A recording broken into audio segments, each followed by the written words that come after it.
Thank you for watching our video. Please subscribe to watch our next video. Thank you for watching our video. Please subscribe to watch our next video. Thanks for watching. Follow a brighter destiny for more powerful stories, and don't forget to subscribe. 5:52 in the morning, Charlotte, North Carolina. The house sat 2 blocks off Providence Road, tucked behind a stand of loblolly pines that nobody had gotten around to trimming in years. From the street, it looked like any other brick ranch on the bomb block, gutters a little rusted porch light left on from the night before. That was exactly how Marcus Reed wanted it. Inside, he stood barefoot on the kitchen tile, filling a chipped white mug that read "Bless this kitchen" in fading blue letters. His mother had bought it at a flea market for $2 in 2004 and refused to ever let him replace it, not even after the handle cracked clean through and had to be held with 2 fingers instead of 1. Marcus was 47, 6'3", built like a man who used to play offensive line and never quite lost the shoulders. This morning he wore a charcoal hoodie with a small bleach stain on the cuff, jeans gone soft at the knees, and a pair of work boots so broken in they'd stopped making noise on hardwood floors years ago. No watch, no rings. Nothing that would tell a stranger he owned 58 restaurants and was worth an estimated $74 million. He sat at the counter and opened a phone with a cracked screen protector, the one he kept in a drawer specifically for mornings like this one. Yelp reviews for Sweetgrass Table, location of Central Avenue, Tian Avenue in Idwood, 2.9 stars. That number sat wrong in his stomach before he even read a word. One review said the food was decent, but the woman at the register acted like she was doing you a favor. Another said the cornbread was perfect and the service was ice cold if you weren't the right kind of customer. He read that second one twice, set the phone face down, and reached into the junk drawer for a small laminated photograph, soft at the corners from 11 years of being carried in coat pockets. A woman in her 50s stood in front of a narrow storefront, flour dust across one cheek, grinning like she'd just won something. Odessa Reed, his mother. She opened the first Sweetgrass Table in 1991 with a $5,400 loan from a credit union that almost turned her down twice. Her rule went on every menu in every location, printed under the logo in small gold script, "Every seat is family." She'd been gone 19 months now, taken fast by a cancer nobody caught in time, and Marcus had made her one promise before the end. He would visit every location himself, not as the man whose name was on the deed, but as a stranger walking in off the street to see what happened when no important was supposed to be watching. He slid the photograph into his jacket pocket 3 inches from his heart and grabbed the keys to a 14-year-old Buick that lived in the garage specifically for mornings like this one. His actual car, a black Range Rover with dealer plates still on it, stayed parked under a tarp. He didn't need it today. The diner sat between a laundromat and a tattoo parlor, red brick big front windows, fog slight from the griddle heat inside. It was Tuesday, 11:41 in the morning, the window between the lunch rush starting and the lunch rush actually arriving, which meant enough customers to matter and enough quiet to notice things. Marcus parked the Buick at the far end of the lot and sat there for a moment, looking at the neon skillet and flame sign glowing weakly against the gray Charlotte sky. Through the glass, he could see checkered tile, red vinyl booths, a rotating case of pies, near the registers near my mother to restock herself when so low to worry about.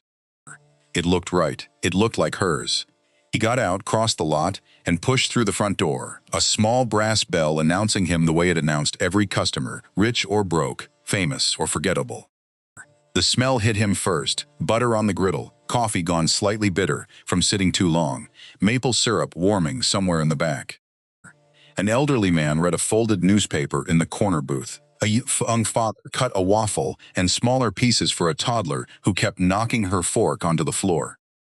And mounted on the wall beside the entrance, in a dark wood frame that had gone crooked at some point and stayed that way, hung a photograph of Odessa Reed in her flour-dusted apron, the same wide grin from the picture in his pocket.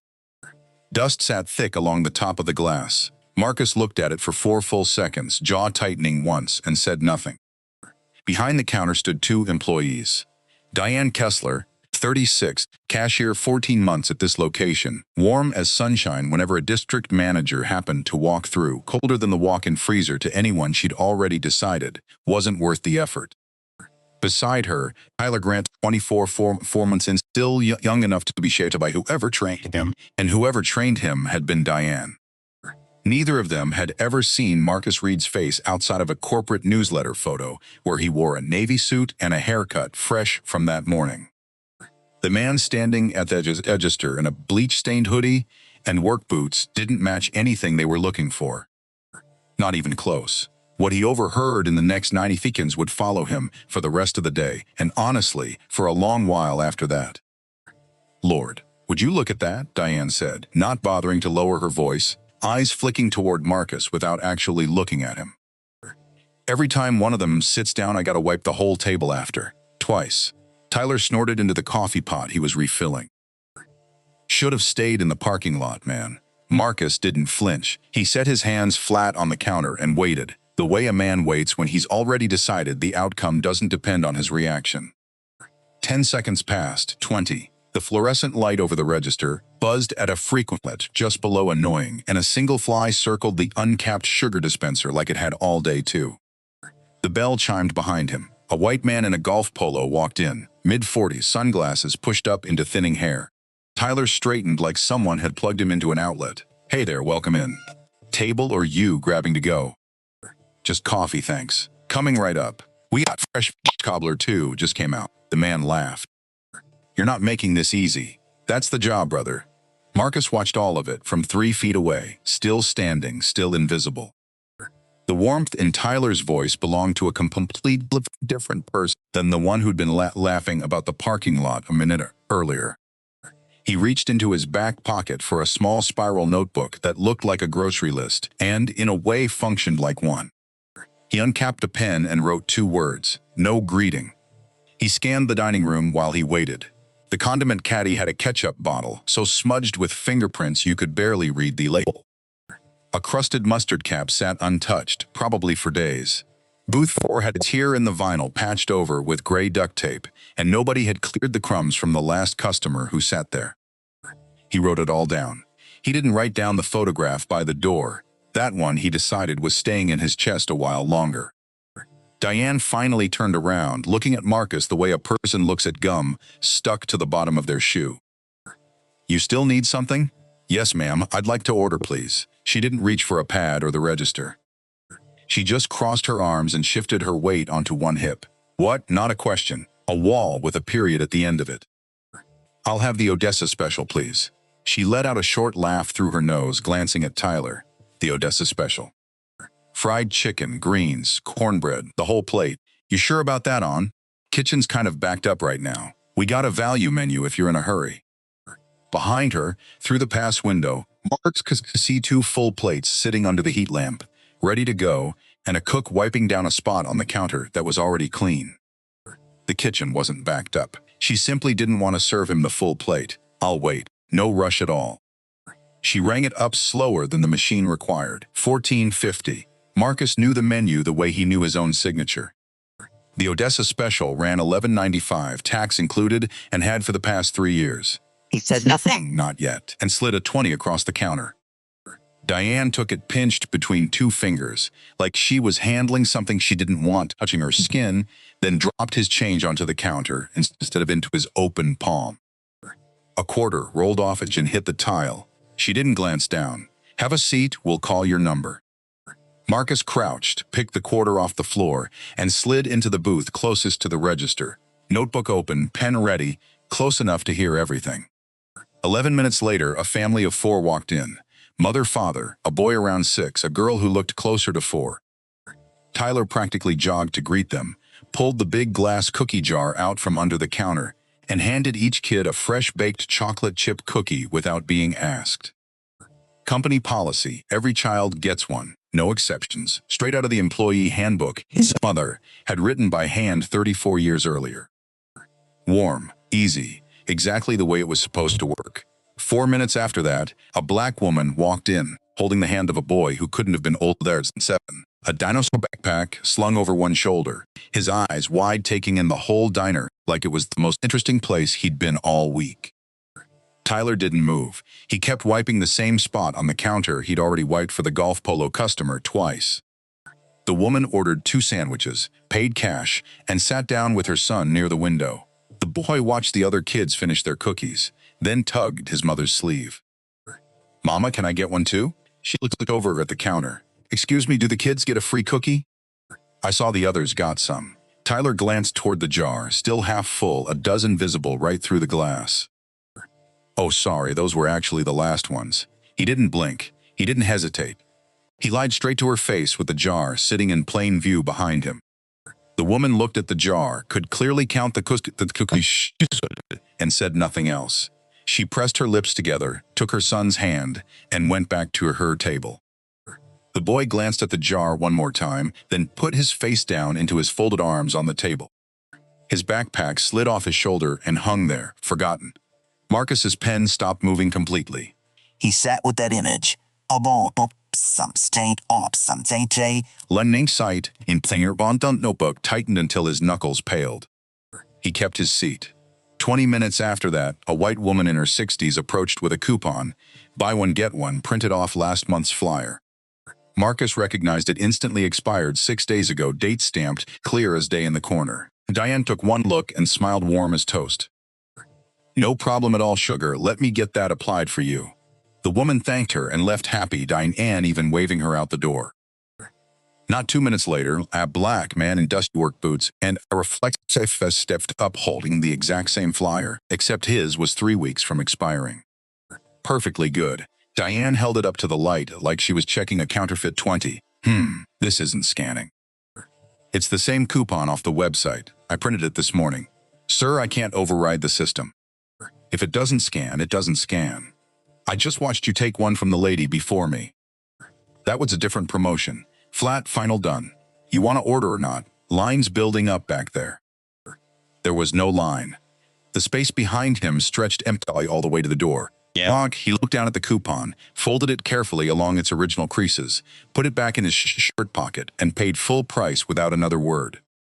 Markov watched him carry his bag out to a dented white pickup, climb in, and sit there behind the wheel a long moment before finally starting the engine, staring straight ahead through the windshield at nothing in particular. Marcus reached into his jacket, out of beneath the table, and pressed his thumb against the laminated photograph until the plastic warmed under his skin. He looked up at the crooked, dusty frame by the door. Every seat is family. His jaw ached from how tight he was holding it. He pulled out his phone and typed a message to Derek Sinclair, his regional operations director. "Significant problems at 11. Do not alert the store." He stared at the screen a second longer, then added one more line. "I'm staying."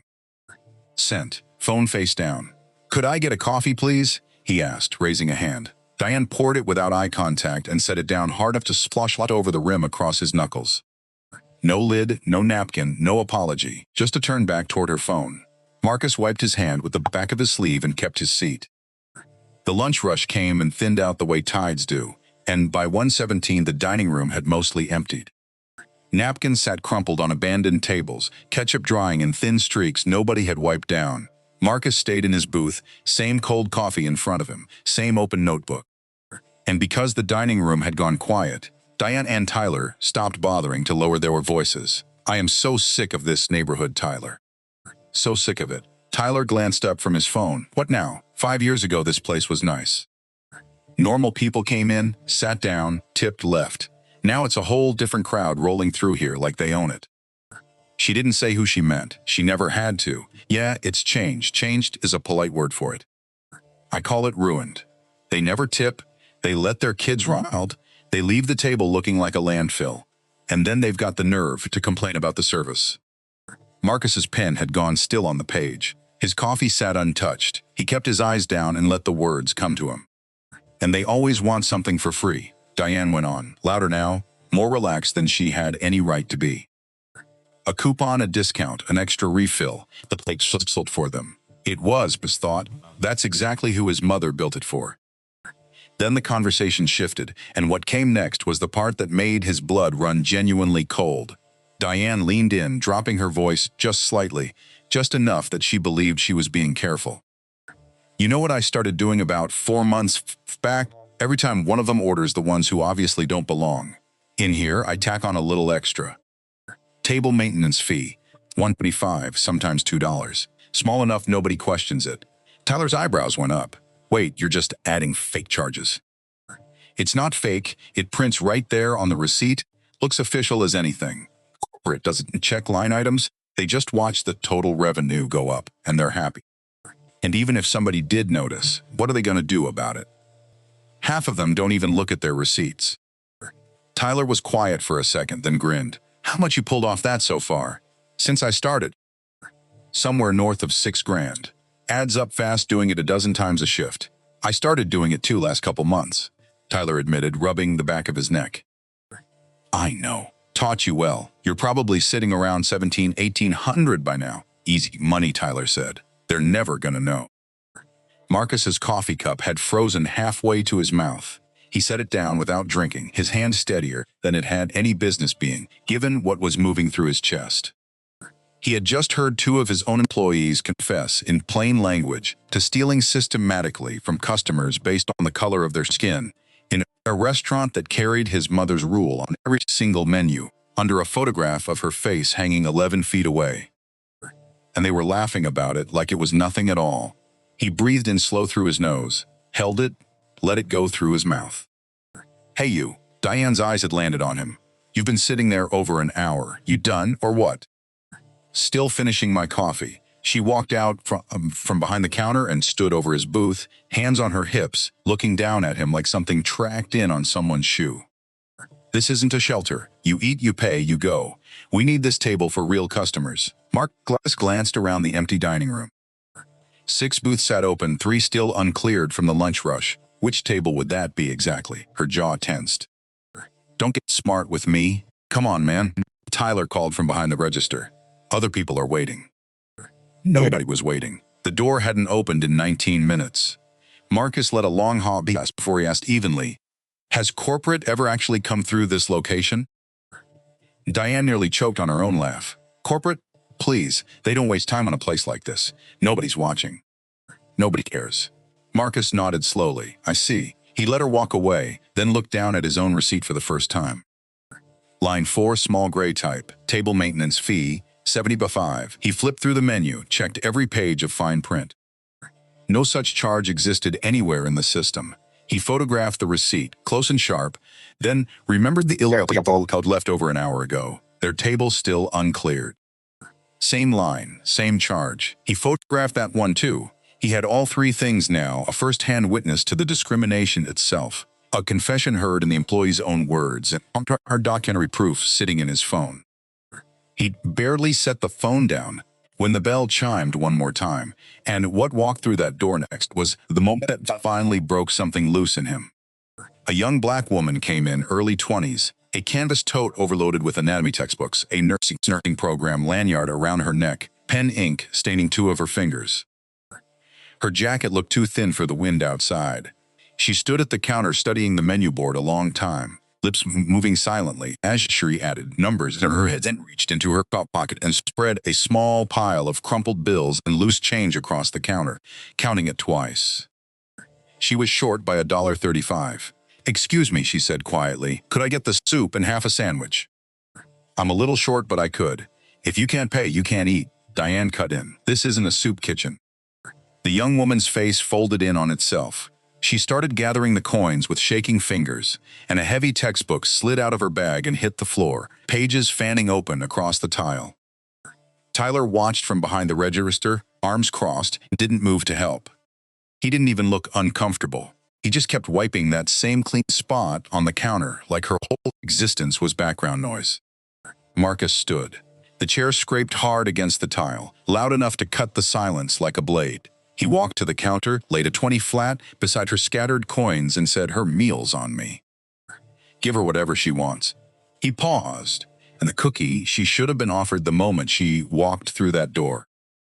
Dead silence. The young woman looked up at him, eyes wet, chin trembling. You don't have to do that, sir. I know, Marcus said quietly. He should. He looked at Diane then at Tyler. Neither of them moved. He walked back to his booth, sat down, pulled out a phone and called Derek. I need you at location 11 right now. Bring the full audit team and get Renee Coles on the phone. Tell her she's getting a promotion today. He hung up, set the phone face down, and waited. 6. That's how long it took. Marcus didn't check his phone once in that time. He sat with his hands folded, both receipts lined up in front of him like exhibits waiting for a jury. Diana had gone back behind the counter, already griping to Tyler about a bad Yelp review from the week before.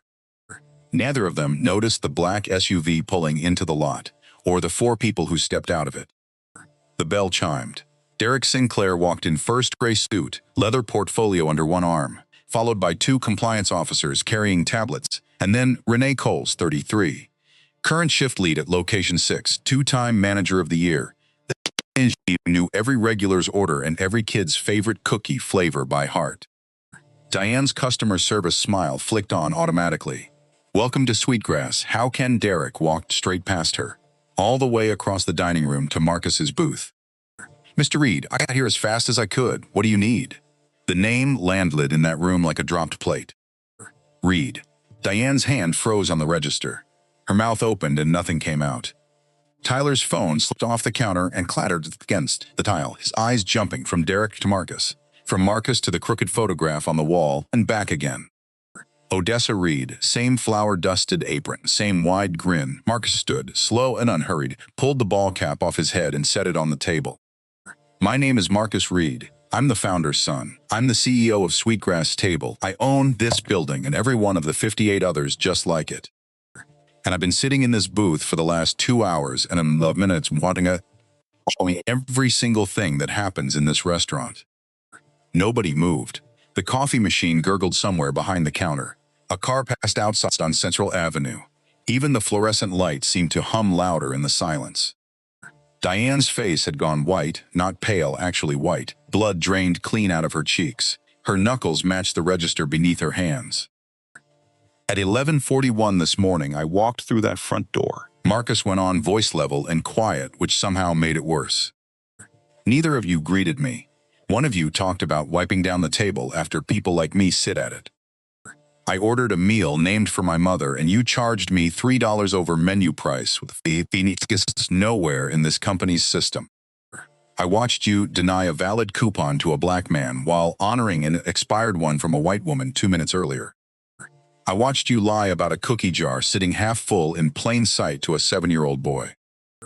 And I sat here and listened to both of you brag about skimming thousands of dollars from that didn't belong in my mother's restaurant. Diane opened her mouth. I can explain, I'm finished. He looked at her without blinking. You walk past her photograph every day you work here. You cook from her recipes. You cash a paycheck built on a $5,000 loan and a promise that every single person who walked through that door would be treated with dignity. And you turned it into a place where people get robbed and humiliated because of how they look. Diane's eyes went wet. She looked down at the floor. He turned to Tyler. 4 months. 4 months and you already learned exactly who gets kindness and who gets contempt. That's on her for teaching it. It's on you for choosing to keep doing it. Tyler stared at a spot on the floor near his own feet and said nothing at all. Marcus stepped back and looked at Derek. They're done, 2 words. That was all it took for the room to crack wide open. Diane's mouth started moving before her brain caught up to it. Wait, please, I have kids. I'm a single mother. If I lose this job, I don't. The young woman you turned away 20 minutes ago is somebody's daughter too, Marcus said, and his voice never rose once. The little boy you lied to about a cookie is somebody's son. Everyone you stole from this year has people who love them.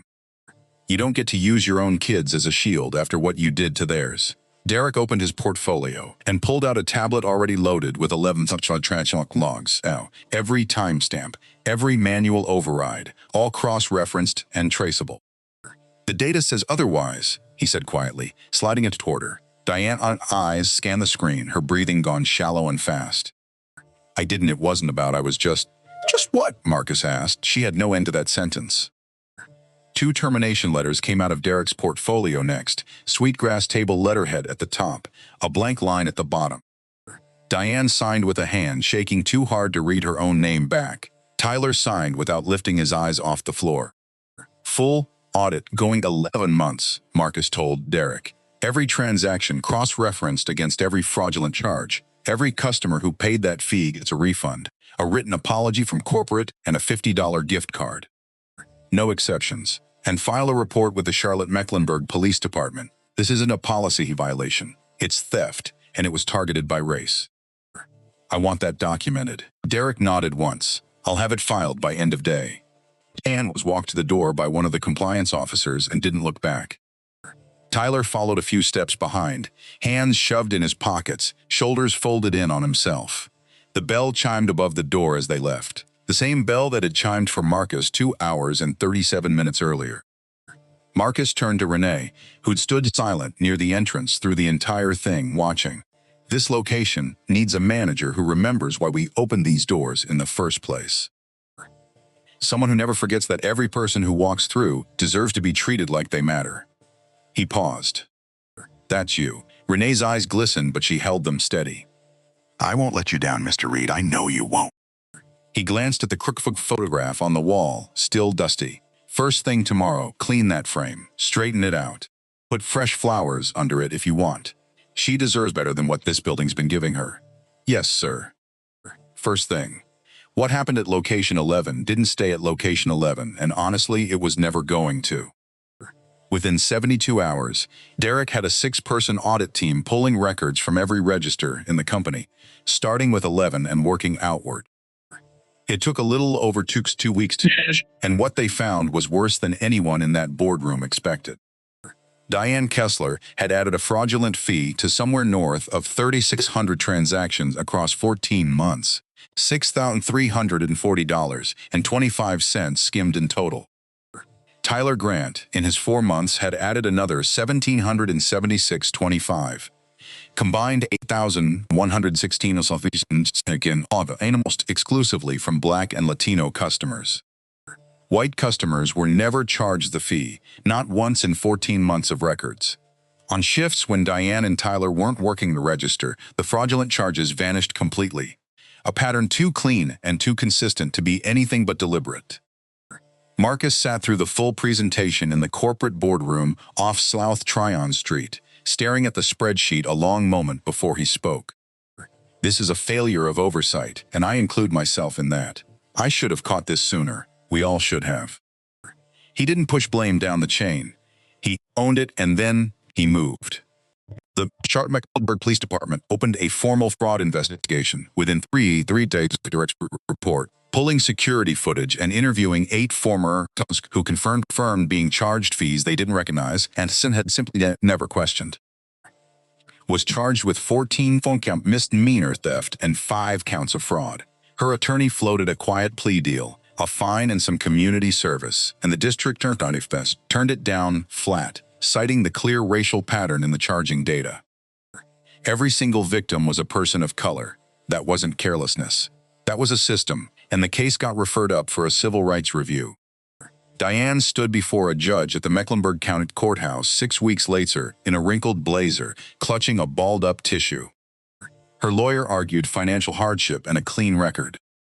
The judge listened to all of it, then handed down 16 months of supervised probation, 180 hours of community service to be served, specifically at a food bank in the same neighborhood she'd been stealing from, full restitution of $8,116.50, and a permanent record that would follow every background check she ever ran again. She cried the kind of cry that folds a person in half. Nobody in the courtroom moved to comfort her. Tyler cooperated with investigators from the first phone call, giving a full written statement, confirming Diane had built the scheme and trained him into it. His cooperation knocked his charges down to 2 counts of misdemeanor theft instead of 5. He wasn't spared, though 10 months probation, 90 hours of community service, and restitution of the full $1,776.25. The story didn't stop in a courtroom. A local reporter named Carla Jennings broke it first. And within 24 hours it had gone regional, and within 48 it had gone national. The hashtag table tax trended for 3 straight days, crossing 14 million impressions, and thousands of people heard their own version of the exact same story being charged something they couldn't explain, followed through a store, treated like a threat at checkout. The hashtag became a mirror held up to something a lot of people had lived through and never had a clean name for. Marcus gave exactly one interview. No publicist, no script, no teleprompter, just a chair across from Carla Jennings in a plain dark suit. My mother believed a meal was dignity, he told her. You walk through the door, you sit down, you're treated with respect, and you leave full. That's the promise printed on every menu we have. What happened at location 11 broke that promise, and not just because of 2 employees. A system let it go unnoticed for almost a year. That failure belongs to all of us. It belongs to me. The clip crossed 9 million views in its first week. He didn't stop at accountability. Within 30 days, Sweetgrass Table performed package in the company's 34-year history and discrimination training refreshed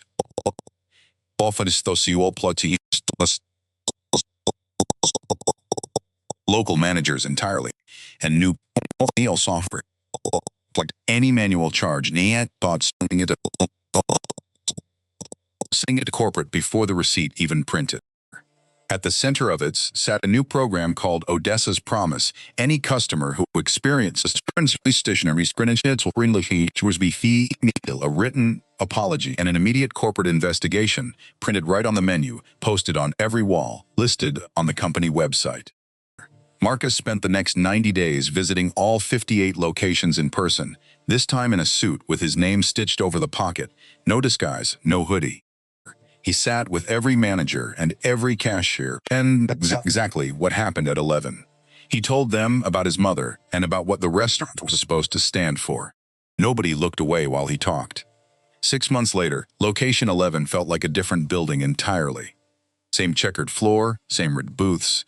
But something in the air had shifted, something you felt within 10 seconds as of walking through the door. Real laughter. Kids talking with their mouths full of pancakes. Renee Coles stood behind the register in a pressed green polo, greeting regulars by name and everyone else with welcome home. Customer satisfaction scores at 11 had climbed to the highest in the entire chain, and not by a small margin. By the front door hung the photograph of Odessa Reed, straightened now, glass polished, a small vase of fresh sunflowers underneath that Renee replaced herself every Monday morning without being asked. The young nursing student, her name was Aaliyah Foster, worked there now, 3 shifts a week, saving toward her final semester of tuition. Renee had hired her the week after taking over and mentored her personally ever since. Aaliyah kept the cookie jar full at all times, no exceptions. On a cool Tuesday morning that spring, a black Range Rover pulled into the lot. No disguise, no hoodie, just Marcus Reed in a dark suit, walking through the same door with the same bell chiming overhead. Renee spotted him from across the room and didn't shake his hand. She hugged him, the real kind. "Welcome back, Mr. Reed. Good to be back." He slid into the same booth, the one closest to the register, the one where he'd once spent 2 hours watching a promise come apart in real time. He ordered the Odessa Special. It came out 4 minutes later, chicken golden and crisp, green seasons exactly the way his mother used to make them. Cornbread with butter, still melting on top, coffee with a lid on it this time, and a cookie resting on a folded napkin. Aaliyah set it down in front of him. "On the house, Mr. Reed." He reached into his jacket and pulled out the laminated photograph, placing it on the table beside his plate. He ate slowly, no phone, no notebook, no checklist, just a man having a meal with his mother to coffee inside the restaurant she built with $5,400, and a rule that never should have needed enforcing. For the first time in this whole story, Marcus smiled, not the polite kind, the whole kind. The bell chimed again. A young black man walked in, early 20s, hands jammed in his pockets, glancing around like he wasn't quite sure he was allowed to be there. "Come on in," Renee called out before he could hesitate a second longer. "Sit anywhere you like. Welcome to Sweetgrass." The young man's shoulders dropped an inch. He smiled, found a booth by the window and sat down. Marcus watched from his seat and nodded to himself, quiet and slow. He pressed his thumb once more against his mother's face fit, tucked it back into his jacket pocket, and left a $100 bill on the table when he stood up to go. No note, no name. The bell chimed behind him on his way out, same as it always had. Disclaimer: this story is a work of fiction created for entertainment and educational purposes only. All characters, names, businesses, and events depicted are entirely fictional and do not represent any real person, living or dead, or any actual establishment. Any resemblance to real persons, organizations, or events is purely coincidental. This content is intended to explore themes of human dignity, workplace ethics, and social justice through narrative storytelling. It does not make factual claims about any individual company or institution.